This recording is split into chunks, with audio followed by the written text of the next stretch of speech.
Chad from Trith FPV, and today I'm bringing to you diversity goggles for less than 90 bucks US. Hobbycool.com sent this to me. There'll be a link in the description in case you're interested. And I just want to go over a few key features and my experience with these goggles. Now, the build quality right off the bat with these guys is fantastic. It's nice hard plastic, well designed. There's no cracks, no gaps. It's actually pretty well thought out. It has auto scan feature, which worked great. It found my frequency the first time I turned it on. You can record. It has a micro SD slot on the bottom. There's a slot for your LiPo, slot for your direct power source if you already have battery with the adapter. They're not bad. I do like the material. It's like a mesh cloth, and it's nice, but it did let a little light bleed in on the sides, but honestly, you could probably put your own foam on here if you needed to, just to stop the light from coming in.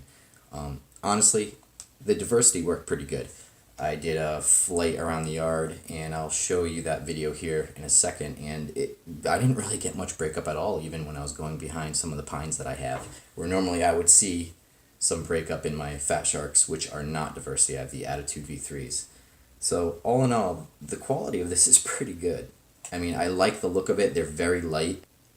So anybody who's entry level getting into the hobby and they want to see what it's like to actually have a pair of goggles rather than one of those box sets, this is a very good deal. I mean, $90, less than $90 to have diversity. I probably would have picked these up. I mean, they're not even 1/3 the price of my Fat Sharks. And I can easily say that they perform almost as good. The resolution is a little less. These would be good for, I would say, open field flying. I can't make out the branches quite as good as I can with my Attitude V3s.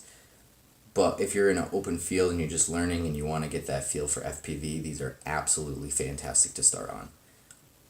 But again, if you already have Fat Shark goggles, these aren't for you. This is more aimed at a beginner who wants to get in, foot in the door, but not breaking the bank to get there.